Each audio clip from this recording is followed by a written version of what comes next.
Muy buenas tardes. Estamos aquí en la Cátedra Libre de la Universidad Mayor de San Andrés, la Cátedra Libre Marcelo Quiroga Santa Cruz. Agradecemos a Mirko por la invitación para tocar este tema tan relevante. Un abrazo cariñoso, un saludo a Gustavo Rodríguez, que es con quien Saludos, vamos a Carlos. dialogar sobre este tema. Hola, Gustavo. Saludos, Carlos. Un gusto saludarte y por medio tuyo a Mirko y a todos los que nos siguen con la Cátedra Libre. Muy bien, gracias Gustavo. Como hemos quedado, empezaré yo con una exposición breve sobre lo que es la gestora, para luego entrar en un diálogo, una presentación tuya y un diálogo sobre este tema. Entonces, paso a compartir esta presentación.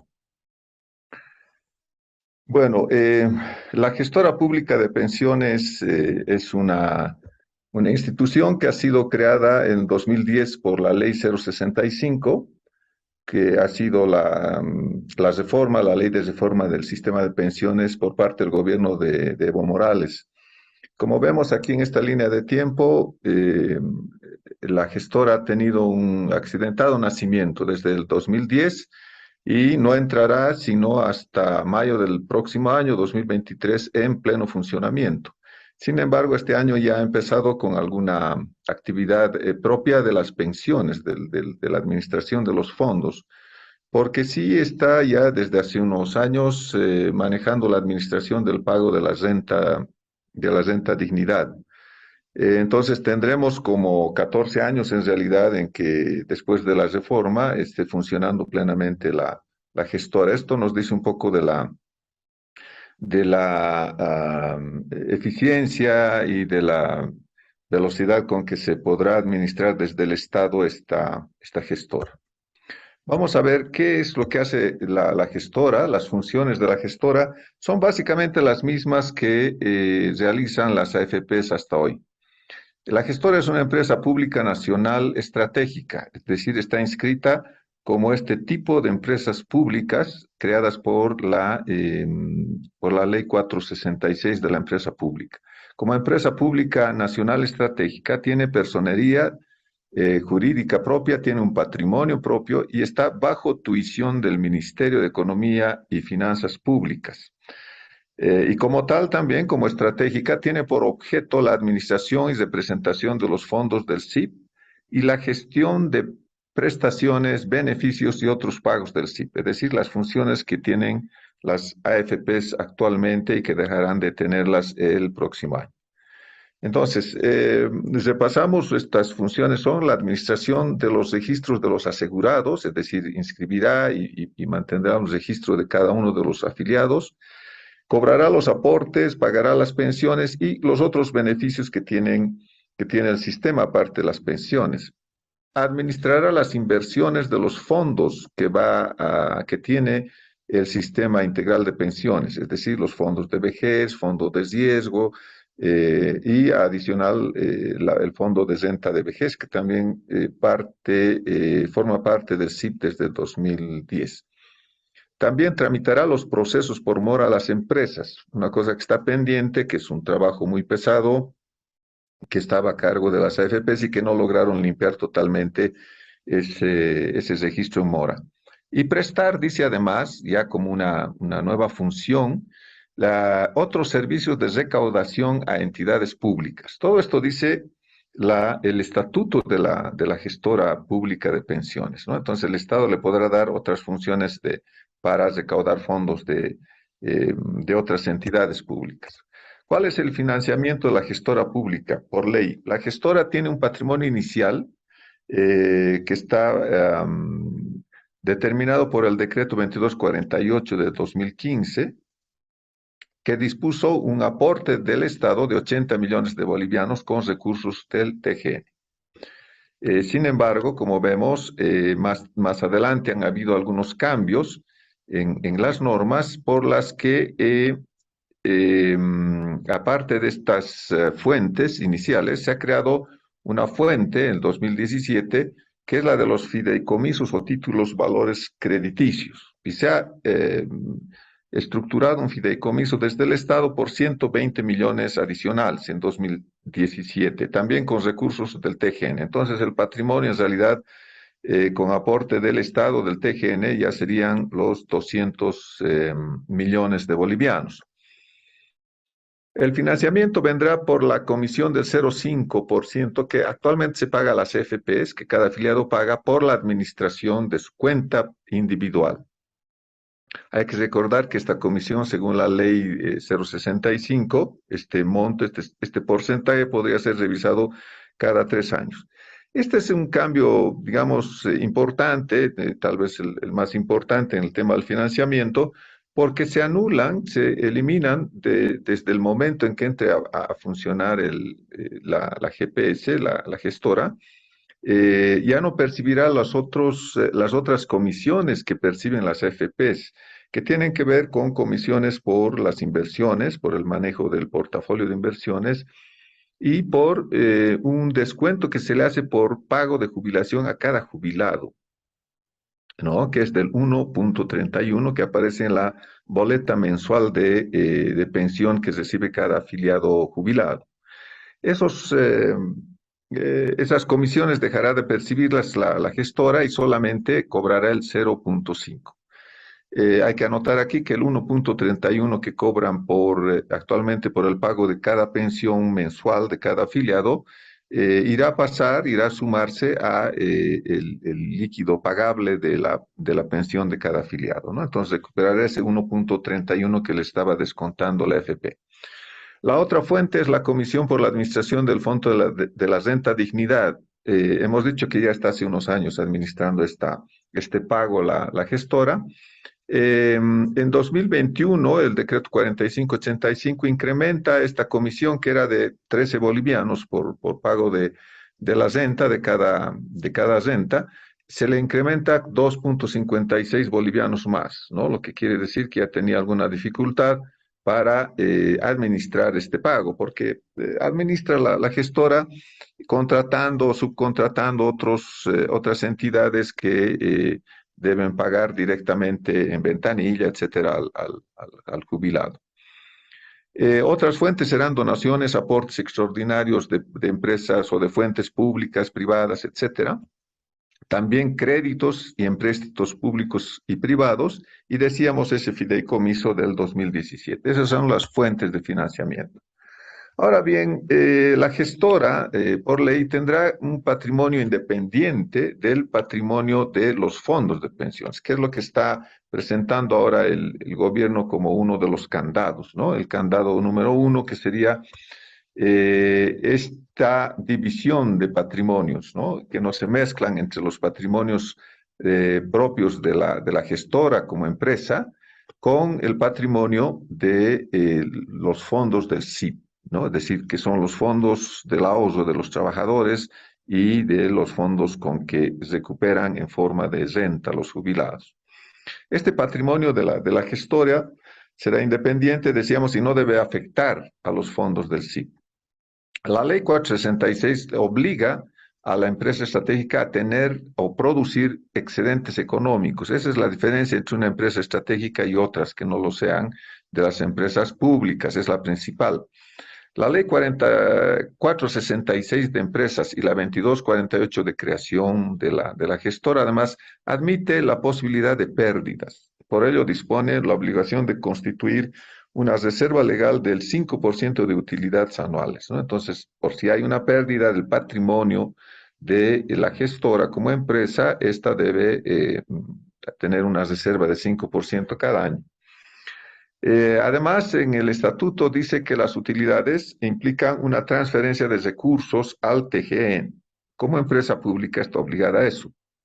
Pero además este año el decreto 4716 ha incorporado, además de un fin, de un objetivo del traspaso de estas utilidades de la gestora mediante o vía el TGN, ya no solo al fondo solidario, que es un fondo del propio sistema de pensiones, ¿no? Que permite pagar pensiones solidarias a los jubilados de menores rentas, sino también al fondo de la renta universal de vejez, que si bien forma parte también del sistema de pensiones, del sistema integral, es en realidad una subvención, un subsidio mejor, que paga directamente el Estado y que fue creado ya en los años 90 por los gobiernos neoliberales, por el MNR, bajo el nombre del Bono Sol, etcétera, y que cambió de nombre. Es decir, es un pago que hace el Estado directamente y que no pagan los otros fondos. Hemos visto ya que por dificultades el gobierno está disponiendo la transferencia de utilidades, no solo como en este caso de la gestora, de las futuras utilidades, sino de las utilidades actuales de las empresas estatales. De ahí el conflicto con los mineros de Colquiri, por ejemplo, porque se está incluyendo el pago de la renta dignidad con utilidades de las empresas públicas, ¿no? Estratégicas. ¿Cuáles son las inversiones de los fondos? ¿Qué dice la norma sobre la inversión de los fondos en manos de la gestora? Dice que los recursos deben ser invertidos únicamente en valores o instrumentos financieros de oferta pública, es decir, todo aquello que ofrece la Bolsa Boliviana de Valores, los bancos, etcétera, y que son públicos, es decir, que ya están creados y que son parte de ese mercado. Todos los valores deben contar, dice, con calificación de riesgo, es decir, quien emite estos valores, la empresa, la entidad, debe tener una calificación de riesgo, que es establecida por empresas expertas, calificadoras de riesgo, que miden, digamos, la capacidad, la idoneidad, digamos, financiera de quienes emiten los títulos. Sin embargo, dice la ley, excepto, es decir, quienes no tendrán la obligación de presentar esta calificación de riesgo son las pequeñas y medianas empresas. Ahí hay un tema que hay que tomar con cuidado. Y luego dice, la gestora también podrá priorizar inversión en empresas productivas. Hay quien no dice si son públicas o privadas, pero se supone que su prioridad será las empresas productivas, industriales y no el comercio, los servicios.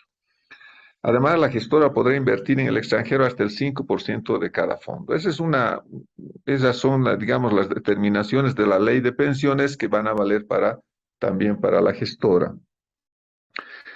Además, las inversiones pueden dirigirse con ciertas restricciones. Por ejemplo, hasta el 10% de cada fondo en valores de un solo emisor o grupo de emisores vinculados.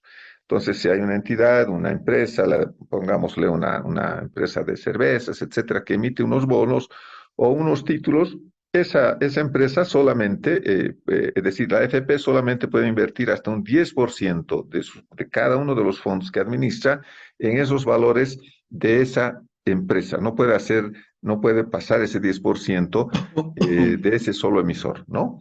Luego está el 60% de una misma emisión, el 5% del fondo de valores emitidos por las pequeñas y medianas empresas. Ahí un tema que vamos a tomar como riesgo latente. Hasta el 20% de capital social de una sociedad anónima y una cosa especial que dice que los valores emitidos por el TGN y el Banco Central no van a ser aplicados estos límites, estos porcentajes que limitan la inversión de la gestora. Ahora, vamos a responder brevemente algunos temas más sobre la rentabilidad. Aquí está la rentabilidad anual de las AFPs. Tenemos en línea azul la nominal, que es de 4.1 para el 2021, y la real, que apenas llega al 3.2. El gobierno asume que es más o menos 3% el promedio actual. Las inversiones del CIP están repartidas en diferentes títulos y valores, de los que aproximadamente el 30, el 29% está en manos del TGN, como cupones, como los bonos soberanos que emitió cuando Lucho Arce era ministro de Economía en el exterior, y otros bonos por 21.4, ¿no? Si bien la mayoría están en DPFs de los bancos, como deudor individual, digamos, el TGN es el principal con un 29%. ¿Mejorarán los rendimientos? Esperemos que sí, pero las posibilidades siempre están limitadas a la rentabilidad que puede ofrecer los negocios de nuestro pequeño y poco desarrollado mercado de valores. Aquí hay que anotar que nuestro mercado de valores, básicamente la bolsa de valores, tiene solamente instrumentos de renta fija, ¿no? Es decir, son bonos, son una forma de pagarés que establecen un porcentaje de ganancia o de rendimiento fijo, y no de otro tipo, como acciones, etcétera. Las inversiones en el exterior, como hemos visto en una restricción hasta el 50%, no necesariamente son una mejor solución. Hay problemas muy fuertes en varios años en la crisis internacional, ha liquidado algunos fondos enormes de pensiones en el extranjero que invertían en minería, etcétera, etcétera. Entonces, no siempre es la mejor solución. Aquí hay que anotar una cosa interesante. La única inversión externa, es decir, en el exterior que registran las AFPs, son la compra de los bonos soberanos del mismo gobierno de Bolivia. Es decir, las AFPs han ido al exterior a comprar un bono emitido por el mismo TGN y aparece eso como una inversión en el extranjero, aunque sabemos que en realidad es el propio gobierno el que emite esos bonos y los utiliza para carreteras, etcétera, etcétera. ¿Cuáles son los ingresos operativos de las AFPs? Aquí hay una concentración muy fuerte en la comisión del 0.5% que pagan todos los afiliados, ¿no? A los que se les descuenta para la administración de su cuenta individual. Y fíjense, durante todos los años, desde el 2012 al 21 que tenemos registrado aquí, más del 70, en promedio el 75% de los ingresos de las AFPs han estado concentrados en esa comisión, ¿no? Y no en otra. ¿Esto qué quiere decir? Que hay un modelo de administración y de pago de financiamiento del administrador que garantiza la rentabilidad del administrador y no la de los afiliados. ¿Por qué? Porque desincentiva el trabajo de buscar mejores inversiones para recibir, ¿no es cierto?, una comisión de inversión del 0.2285, que como vemos aquí no llega como promedio al 10% de los ingresos operativos. Es decir, está digamos, idear este modelo para garantizar que el administrador de los fondos gane, ¿no? Tenga una gran rentabilidad, pero basado en un aporte fijo obligatorio de cada afiliado y no por la búsqueda de buenas inversiones, que debería ser por lo que se le pague a alguien, ¿no? Rápidamente, ¿cómo está estructurada la administración de la gestora? Aquí viene otra crítica al otro candado que dice que la administración tiene candados de fiscalización, de control, etc. Este es el organigrama y veamos quién decidirá las inversiones. Va a ser un comité permanente a cargo de las decisiones de inversión y control de riesgos. Está formado por el presidente del directorio, el gerente general, el de inversiones y el gerente de control de riesgos. Entonces, el de inversiones de riesgos es un mismo comité y el de auditoría, que debería controlar el manejo preventivo, también está formado por el mismo presidente del directorio y el gerente general. Es decir, las dos comisiones, una que decide y la otra que le controla, está establecida, formada por dos personeros que son los mismos. Ahora, estos personeros, como el presidente del directorio, están elegidos, ¿no?, junto con los cuatro directores del total del directorio, elegidos directamente por el presidente de la República, el presidente del Estado. Entonces, aquí puede haber una gran discreción, un manejo muy discrecional, digamos, de las decisiones por esta forma de administrar, ¿no? Digo, de organizar. El otro candado de fiscalización es el control de la APS, que es la Autoridad de Pensiones y Seguros, que es otra entidad bajo tuición del mismo ministerio del que depende también la misma gestora. Entonces, es el ministerio en realidad el que tiene tuición sobre las dos, sobre una que maneja los fondos de pensiones y sobre la otra que le fiscaliza, ¿no? Hay evidentemente algunas otras normas que podrían cuidar, digamos, o fiscalizar, permitir la fiscalización, pero todas están en manos de las mismas autoridades, diríamos. ¿Cuáles son los riesgos? Apuntábamos que el TGN, que es el principal deudor, con el 29% de todos los fondos, aproximadamente 7.000 millones de dólares, tiene un privilegio, como hemos visto, no tiene límites, la posibilidad de que se presten el Banco Central y el TGN fondos de la gestora, ¿no? Decíamos, además, dependerá de la ineficiencia o eficiencia de las decisiones, de decisiones políticas inadecuadas, como el caso Ametex-Enatex, en la que se perdió 18 millones de los fondos, y en valores emitidos por las pequeñas y medianas empresas que no tienen calificación de riesgo y que sumarían hasta un 5% de los fondos. Fíjense aquí la desviación típica de la rentabilidad diaria de las AFPs es muy alta, especialmente en el caso de la previsión, que son por encima del 30 y tantos %, ¿no es cierto?, de desviación estándar en cada año. Eso quiere decir que hay una gran variabilidad diaria de la rentabilidad de las inversiones. Eso podría llamarse ineficiencia, ¿no? Para semejante pago.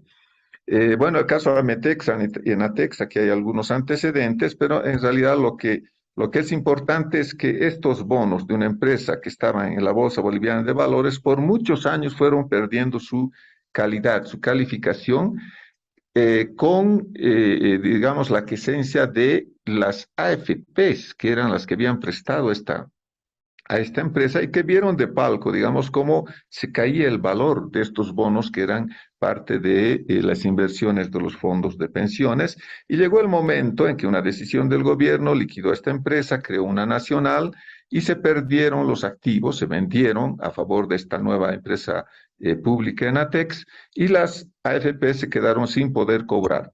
La APS, que es esta entidad que dice que va a fiscalizar, decidió, fíjense, este es un recorte de una memoria del 2019 de una de las AFPs, donde se dice que la autoridad es la que les dispone que castiguen los excesos de inversión de Ametex 2. Es decir, estos 18 millones están en las cuentas de las AFPs castigados, no se podrán recuperar más, y todo esto es producto de una decisión política. Finalmente, las AFPs han sido las grandes beneficiadas, han ganado desde el 2010 en que se creó y no empezó a funcionar la GPS, alrededor de 141 millones de dólares, y este 1,31 que ahora ya nos van a cobrar a los jubilados, tomando en cuenta por lo menos unos 10 años, ¿no es cierto? Casi 10 años que va a funcionar realmente la GPS y va a dejar de cobrarles, se les cobró 50 millones de dólares a los jubilados. Es decir, los jubilados perdieron 50 millones, ¿no?, que fueron a manos de las AFP. Si el gobierno hubiera hecho funcionar la GPS mucho más temprano de lo que está haciendo, probablemente hubieran podido recuperar parte de ese descuento con antelación. Voy a pasar inmediatamente la palabra a Gustavo para escuchar su exposición sobre el mismo tema. ¿Hay algún riesgo con que la gestora pública de la Seguridad Social administre estos fondos? Yo digo, sí hay riesgo, pero no por la gestora. ¿Hay algún problema porque la gestora pública administre nuestro problema? Sí hay un problema, pero no por la gestora, sino por el sistema de pensiones. Y para entrar un poco en materia, perdone, permítanme mostrarles solo este gráfico. El sistema integral de pensiones en Bolivia, así se lo ha denominado, está conformado por el régimen no contributivo, que es el régimen donde se financia con el 30% de las utilidades de las empresas capitalizadas y el 30% del IDH y las utilidades de las empresas capitalizadas, mejor dicho, y se paga la renta dignidad.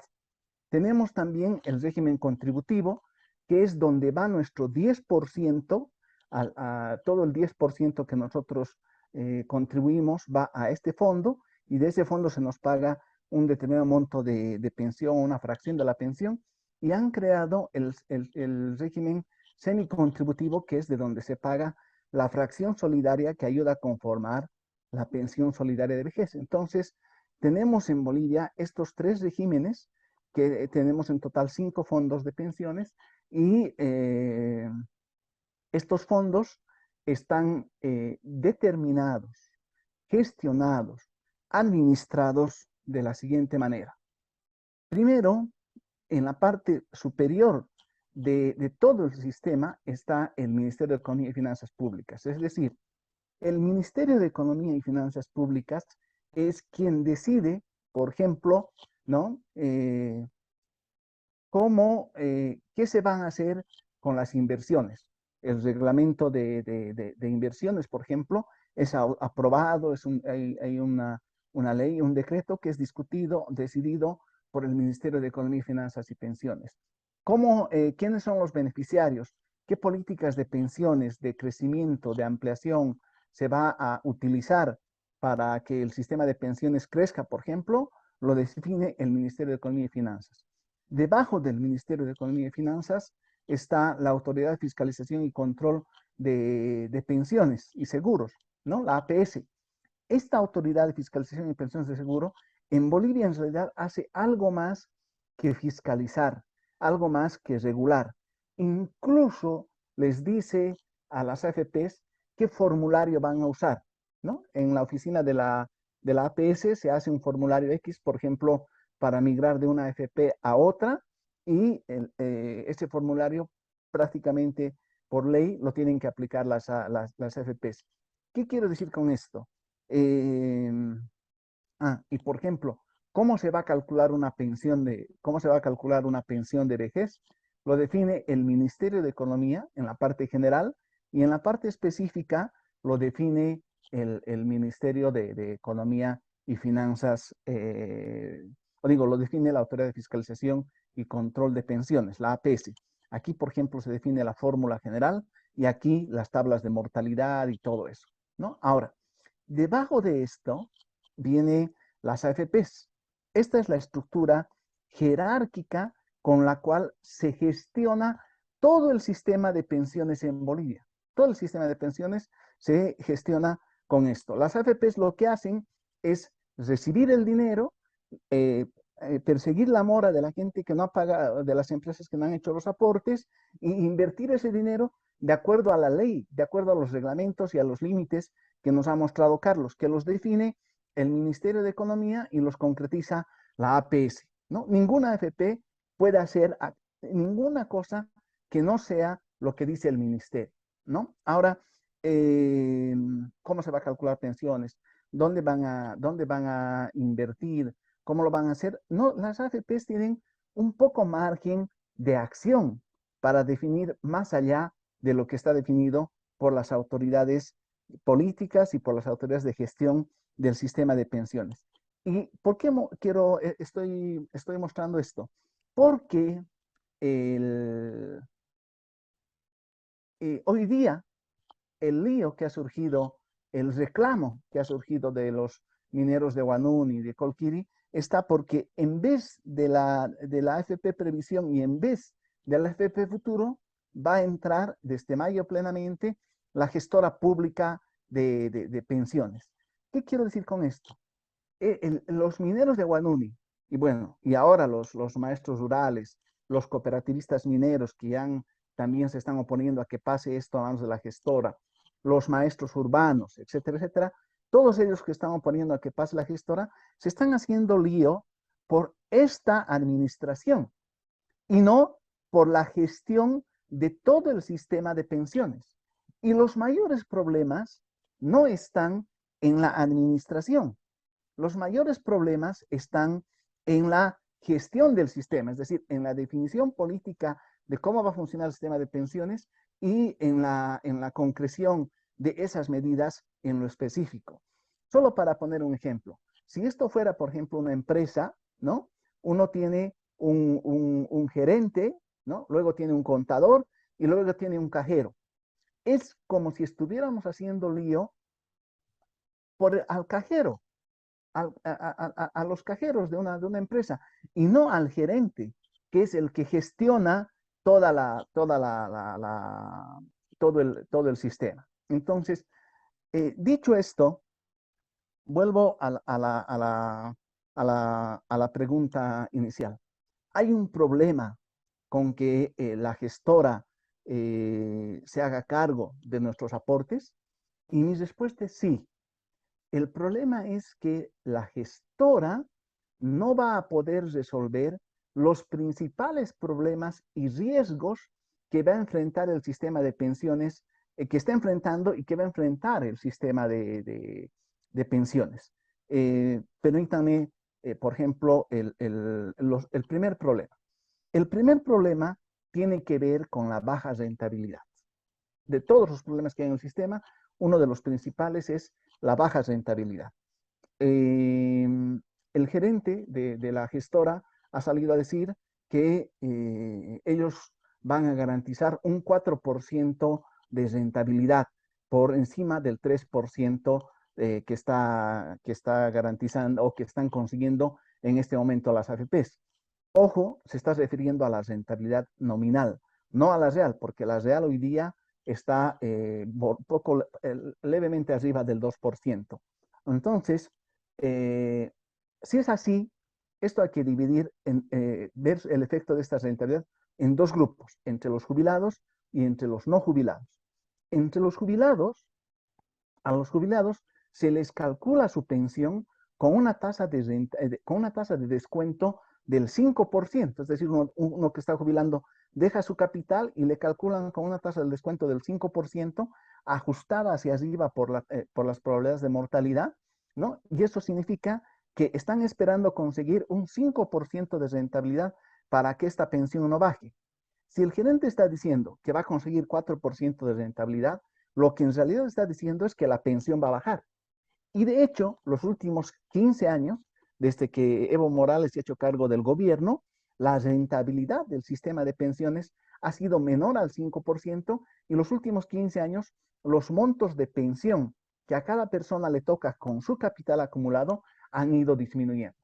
Un poco ha disimulado lo del solidario, ¿no? La fracción solidaria, pero los montos de pensión han ido disminuyendo. Cualquiera puede ver en su papeleta donde dice fracción de saldo acumulado, que es lo que le toca con su saldo de capital, ese monto ha bajado los últimos 15 años. Y lo que está diciendo el gerente es que esto va a seguir bajando, ¿no? Que ya no nos cobren la comisión, que ya no le cobren al jubilado la comisión del 1,31%, significa que va a subir 1,31, pero este 1,31 no va a compensar la disminución que ha habido de las pensiones el año pasado, ni va a compensar la disminución que va a haber de las pensiones el próximo año. Entonces, la gestora, ¿no? No va a poder resolver este problema. El otro problema que no va a poder resolver tiene que ver con los activos, con las personas que todavía no nos hemos jubilado. Para tener una pensión en el actual sistema, digamos adecuada, entendiendo adecuado por un equivalente al 60-70% de nuestro último promedio salarial o del nivel de vida que hemos alcanzado al final de nuestra vida laboral, se necesita tener una rentabilidad real, no nominal, real, de alrededor del 10%, ¿no? Si el gerente nos está diciendo, no, yo vamos a llegar a la rentabilidad del 4%, vamos a garantizar rentabilidad del 4%, lo que nos está diciendo es las pensiones van a seguir bajando. O mejor dicho, las pensiones van a seguir bajas, ¿no? La pensión que le va a tocar a Carlos, a Mirko, a los jóvenes que nos están viendo ahora, van a ser bajas. Entonces, este problema de la rentabilidad, ¿no? No lo puede resolver la gestora, ni siquiera invirtiendo en el exterior, ¿no? Asumamos que se autoriza, o bueno, está autorizada, pero asumamos que se destraban todos los mecanismos que han ido trancando que las AFPs inviertan en el exterior. A pesar de los riesgos que ha mencionado Carlos, se inviertan en el exterior, ni así va a subir la rentabilidad al nivel que necesitamos que suba. Ese es un primer problema. El otro problema, en mi criterio muy importante, es el cómo se calcula una pensión de vejez. Y una pensión de vejez, les decía, se calcula agarrando el capital y distribuyendo el capital en el tiempo, ¿no? Y ese capital se distribuye en función de una tasa de descuento del 5%, que es ajustada con las probabilidades mensuales de vida y con una edad límite.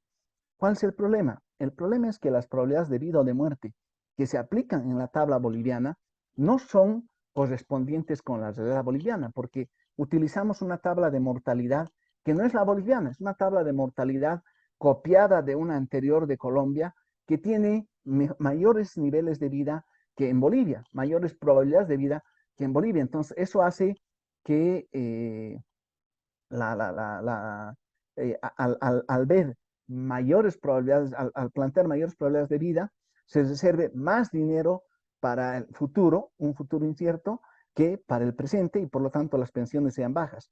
Y el otro tema es la edad límite. Se nos calcula a todos la pensión como si fuéramos a vivir 110 años. Va un asegurado a la FP y dice, me quiero jubilar, agarran su capital acumulado y lo distribuyen mes por mes, por mes, por mes, por mes, hasta que llegar a los 110 años y 11 meses. A todos, sin excepción. Y cuando uno pregunta por qué hacen esto, ellos dicen es que tenemos que hacer alcanzar el dinero para pagar a todos. Ahí la solución alguna vez yo le planteo es decir, hagamos el cálculo hasta los 80 años, ¿no? Hasta los 80 años. Y hecho el cálculo hasta los 80 años, si hay gente que va a vivir más de los 80 años, le pagamos con lo que quede de la gente que va a vivir menos de 80 años, ¿no? Entonces, pero este tipo de cosas no se quiere discutir como se discute, por ejemplo, en Chile, en Perú, en Salvador, en todo lado están cuestionando esta fórmula de cálculo, pero resulta que en Bolivia han salido últimamente las autoridades a negar, digo, directamente a mentir, a decir que el cálculo no se hace de esa forma. Entonces, esto es algo, son temas importantes del sistema. El otro tema importante tiene que ver ya con los cortes generacionales. Por ejemplo, las personas que están jubilando hoy día son personas que han tenido aportes al antiguo sistema, tienen solamente 25 años aportados, en el mejor de los casos, en el actual sistema, pero ya están en edad de jubilación, ya las fuerzas les fallan para seguir trabajando o ya no tienen empleo y se tienen que jubilar. ¿Qué sucede? Que el antiguo sistema les ha dado una compensación muy pequeña, no correspondiente con lo que aportaban, y en este sistema no han tenido tiempo para llegar a tener una buena cantidad de años de rentabilidad, que son más o menos 35, solo tienen 25 y no tienen buen capital para llegar a una buena pensión. Esto lo puede resolver la gestora, no lo puede resolver. El otro problema es que la gente joven, por ejemplo, personas que en este momento tienen 45 años, 50 años, su primera década de aporte, es decir, las personas que han comenzado a aportar, por decirles, el año 2004, 2005 y 2006, su primera década de aportes, que es la más importante, han perdido ya rentabilidad. Y esa década no se la va a recuperar. Y es la más importante de todo el proceso de acumulación. Entonces van a llegar a tener también rentabilidades muy bajas. Entonces, este problema no lo puede resolver tampoco la gestora. Entonces, ya voy cerrando esta parte. ¿Yo qué diría? Me parece que el reclamo que han hecho los mineros y ahora se están sumando FENCOMIN, los maestros rurales, los maestros urbanos y toda la gente que en realidad está desconfiando de la gestora, yo creo que instintivamente eso está no solo cuestionando a la gestora específicamente, sino a todo el sistema. Y lo que hay que hacer es cambiar todo el sistema. Y aquí me permito hacer la siguiente propuesta, teniendo en cuenta los siguientes antecedentes. Históricamente, el Estado ha mal administrado los sistemas de pensiones. O sea, eso ha pasado con el sistema de reparto, ¿no? O sea, se ha hecho quebrar porque los políticos de turno no podían tomar las decisiones correctas que tenían que tomar y las tomaban en función de intereses políticos. O sea, y eso puede volver a ocurrir, ¿no? Segundo, este gobierno actualmente tampoco da garantías de que lo va a hacer bien, no solo en la administración, me refiero a toda la gestión.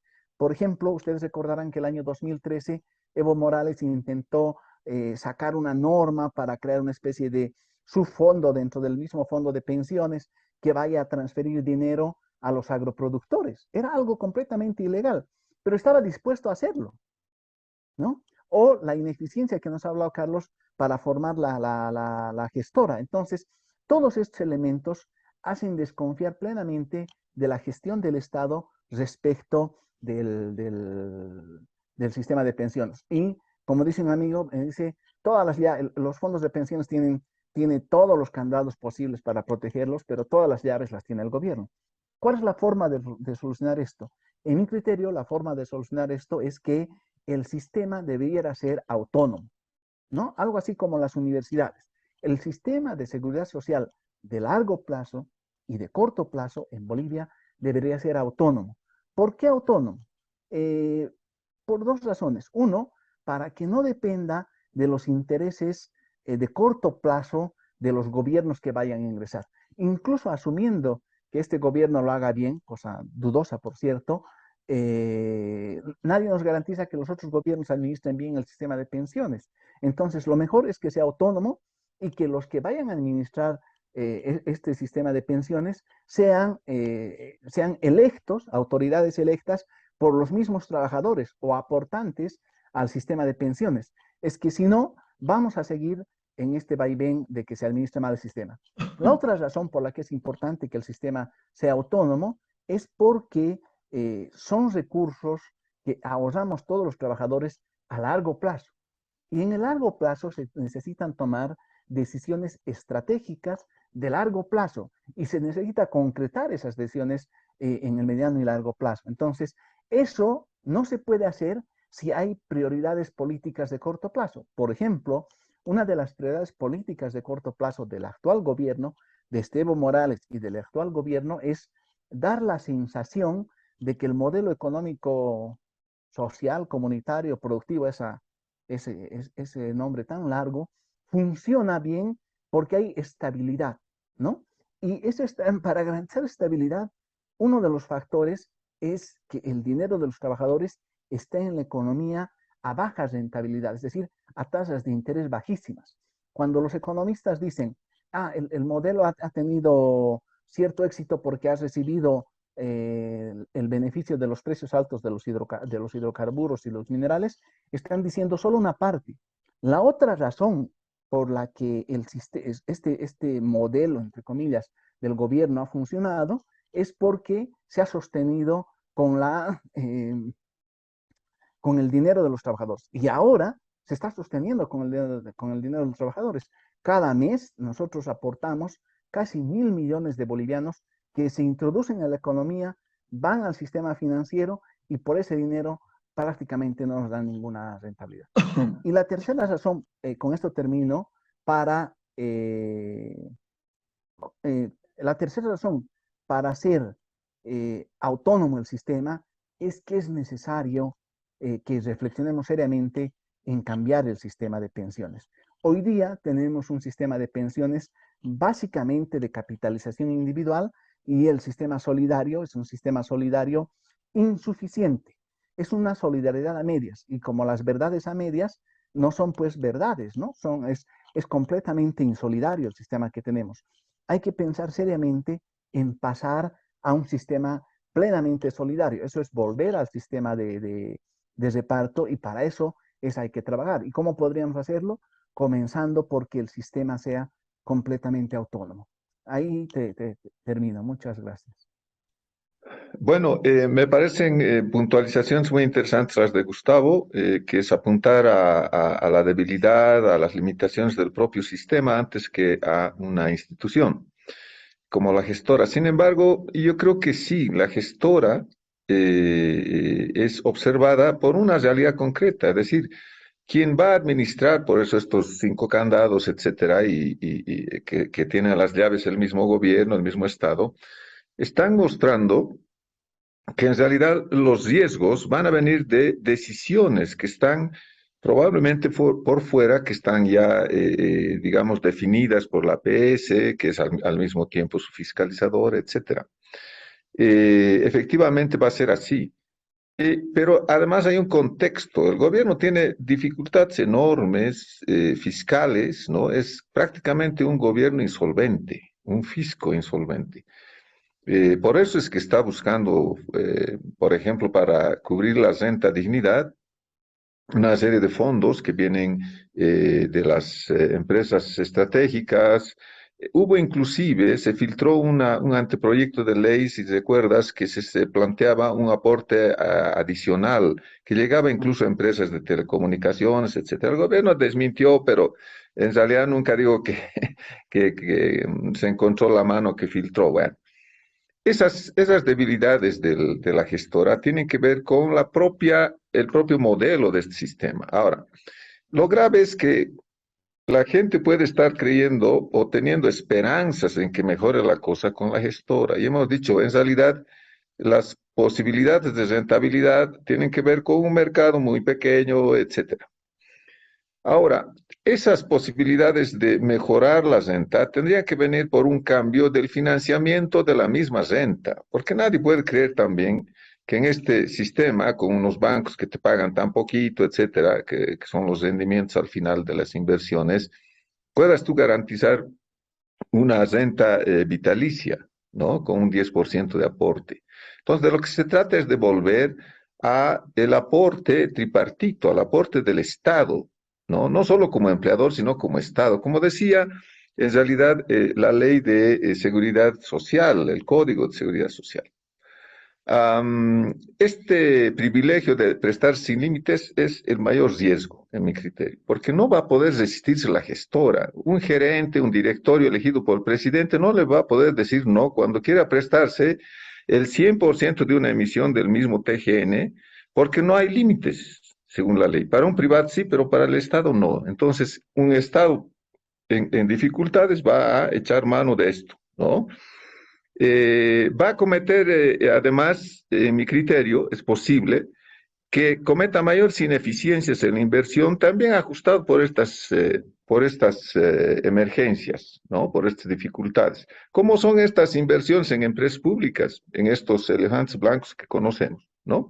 Entonces, a mí me parece que sí es pertinente luchar por una gestora que debería en realidad dejar de ser o no debería ser una empresa pública estratégica que busque rentabilidad. Debería ser una entidad pública, descentralizada, autónoma, etcétera, pero que brinde servicio a costo. ¿Por qué tendría que sacarles más de lo que necesita, ¿no es cierto?, del aporte de cada renta miserable? Ya no es posible eso, no se puede aceptar.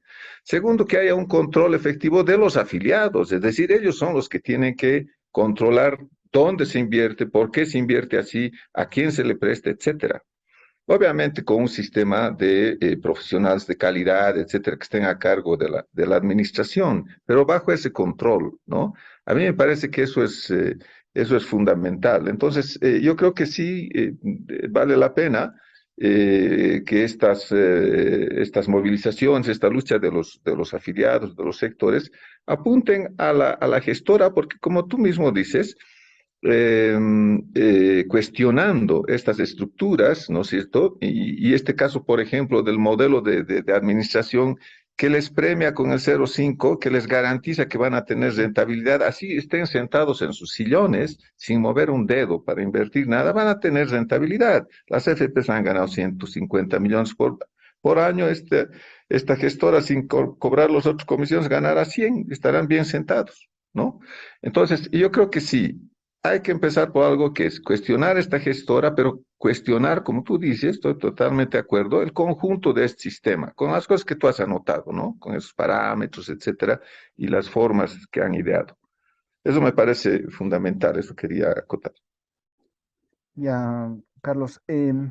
Además, yo quiero, he dejado un punto en el tintero que es muy grave. Hoy día hay un elevado riesgo de devaluación en el país, ¿no? De devaluación de la moneda. Antes de Evo Morales, el 90% del valor del fondo estaba en dólares y en UFBs. Hoy día, el 90% del fondo está en bolivianos. Y el riesgo de devaluación es tan alto, todos los días vemos las noticias en la prensa de que está bajando las reservas internacionales, líquidas, etcétera, pero no solo eso, el mismo equipo defensor del gobierno ante la CIADI ha utilizado uno de estos argumentos para defenderse en la CIADI. Entonces, el riesgo devaluatorio es grave. Imagínate, hoy día tenemos 23.000 millones de dólares, o sea, en bolivianos, un equivalente a 23.000 millones de dólares. Mañana un 30-50% de devaluación y ya está.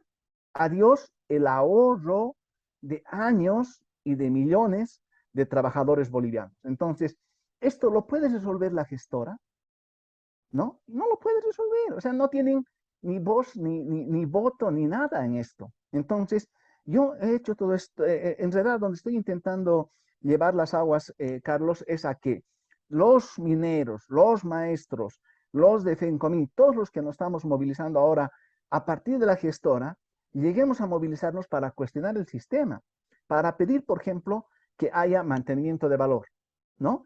Para pedir, por ejemplo, que se cambie la fórmula de cálculo de pensión, que lo de la rentabilidad ya no sea un blef como es ahora, ¿no? Entonces, ¿eso qué implica en mi criterio? Implica sí o sí volver un sistema autónomo, no institución descentralizada, no institución autónoma, sino un sistema autónomo como la universidad, con autoridades elegidas por los asegurados.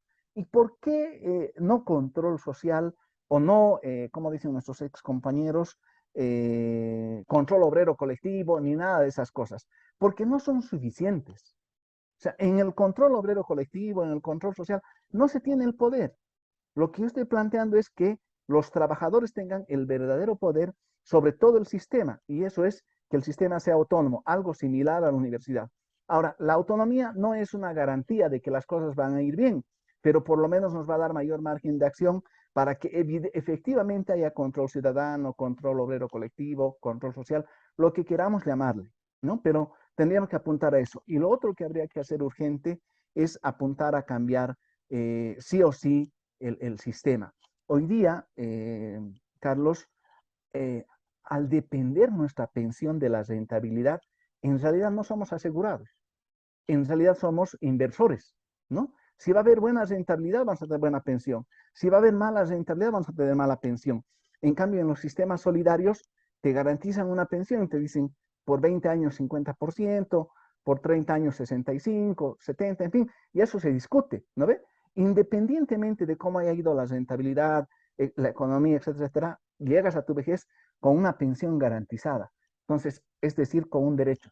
Por ese motivo, esta lucha que está habiendo de cuestionar a la gestora debería crecer, mejorarse y apuntar a reformar al sistema de pensiones.